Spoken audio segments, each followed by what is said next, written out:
Alright dealers, since November, we've covered how to set up and optimize your Google business profile, the top things you can do to help your dealership's SEO, and how to tell if your content sucks and how to fix it.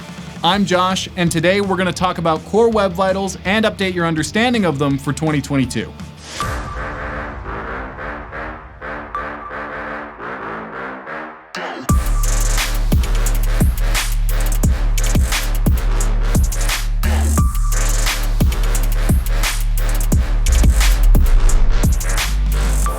Body temperature, pulse, respiration rate, blood pressure, these are just a few of the metrics used to assess your physical health, and guess what?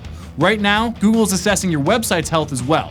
In fact, your site's core web vitals are among the key factors that Google uses to determine whether or not they'll serve up your site to a prospective car buyer or service customer when they perform a local search. Site health was one of the key motivators behind Google's page experience update for mobile users back in 2021. With the desktop version of that update being rolled out across the next 60 days. So, with all of this attention being given to it, let's talk about why site health is so important. The importance of page experience. What is page experience? According to Google themselves, page experience is a set of signals that measures how users perceive the experience of interacting with a web page beyond its pure information value. In other words, it's not just about did the user find the information that they were looking for, but at what level was the experience a positive one? This is also referred to as user experience or UX.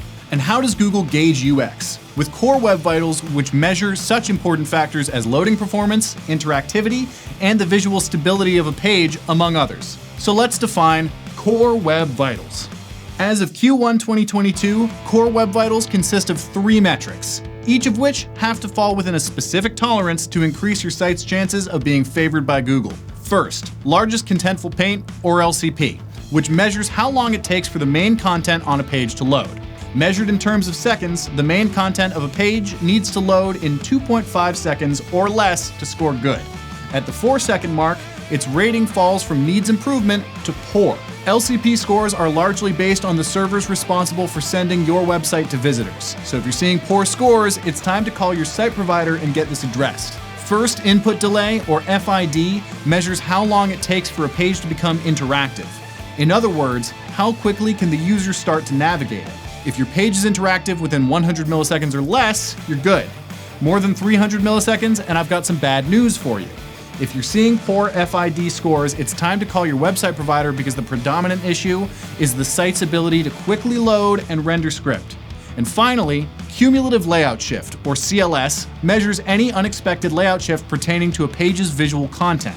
Shifting content can be really distracting to the user, and there's nothing more frustrating than trying to click a button on a smartphone only to have that button move out from under your finger. Poor experience means people are more motivated to go elsewhere, and that increases your bounce rate. CLS is measured on a specific scale in which you need to earn a rating of 0.1 or less to rank as good. Once you hit the 0.25 mark, you have some serious work to do. In our experience, third-party tools like chat boxes, footer tools, and image carousels cause the most issues with CLS. These tools are developed to generate leads, and how the tool loads is clearly not top of mind. To assess the overall user experience of a page, Google then combines those core web vitals with 4 additional UX signals, beginning with mobile friendliness. This is the big one. The growing prevalence of mobile use versus desktop speaks to convenience, and it's why Google prioritized the mobile version of the experience update nearly a full year ahead of this month's desktop update. In addition, Google assesses whether or not a site offers safe browsing, its overall HTTPS security, and the absence of intrusive interstitials or extraneous content like pop-ups which create a substandard user experience. So, now that you understand core web vitals and the scale by which each is assessed, let's talk about some of the common issues we see in the automotive space that can drive those scores down. Common issues with dealer sites.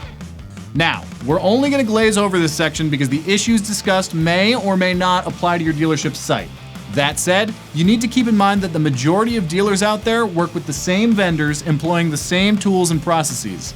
That means that more likely than not, they're going to experience similar problems like poorly optimized JavaScript, image compression, render blocking scripts, and